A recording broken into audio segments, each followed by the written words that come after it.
শুনেন, আস্তে আস্তে আরিফিন রুমি গান গাওয়ার জন্য রেডি হচ্ছে এখন। তো এর ভিতরে আমার দু একটা কথা আমি আপনাদেরকে একটু বলতে চাই। এইটা হইল গিয়া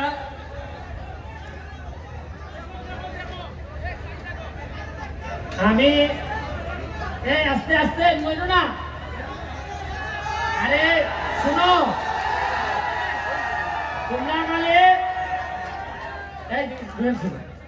তোমরা খালি একটু ধৈর্য ধরো। মাধবপুরা সোনারঘাটের কপালো কিতা কিতা আনতেছে, খালি দেখতে যাও কিতা কিতা আনতেছে। আরো তো অনেক রয়েছে, মমতা যত আইছে না এখনো।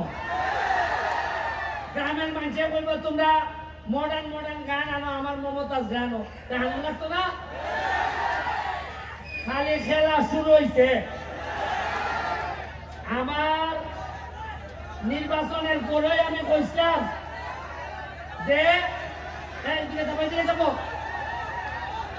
যে মাধবপুর সোনারঘাটের আপাতত আমি খালি এমপি হয়েছে, জায়গা বেচছো না আর ফুরি এখন আপাতত বিয়া দিও না, কারণ জায়গার দাম বাড়বো। আমি এমপি বার বলে আর ফুরিয়ানদেরও দাম বাড়বো, বিয়া নিতে বুঝা বুঝে নেওয়া না। উনার মাটির দাম মাটির কারণে বাড়ে না, মাটির দাম বাড়ে মানুষের কারণে। আমি আপনাদের একটা উদাহরণ দেখাইতাম স্যার। 4 মাস 5 মাস আগেও এই মাটির দ্বারাই আমার গালাগালি বন্ধ করা হয়েছে। আমি একটা নির্বাচন করতে গিয়ে আমি শুনছি যে আমি বাস্টার্ড, আমি জারদ। আমি শুনছি যে আমার জন্মের মধ্যে অভিশাপ আছে।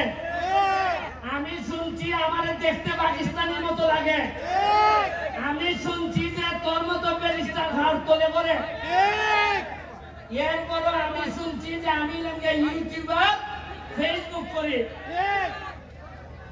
আমি আল্লাহর ভাই চাইয়া ধৈর্য ধরছি। আমি এতিম, আমার বাপ নাই। আপনারা কি কেউ আমার বাপের নাম জানুন? আপনারা আমার নামে আমি পরিচিত হয়েছি। আমি কোন সাবের ছেলে না। আমি আপনার মতো জায়গার থেকে একবারে তৃণমূল ডিসিপি হাই স্কুল সোনারঘাট থেকে উঠতে আমি আজকে ব্যারিস্টার হয়েছি। আমি গল্পটা কইতাছি তোমাদেরকে এই কারণে, আজকে আমার সামনে যারা আছো তোমরা, তোমাদেরকে বলতে চাই, জীবনে ভালো করতে গেলে, সফল হইতে গেলে সব সময় সাবের ছেলে হইতে হয় না, নিজের যোগ্যতায় হওয়া যায়।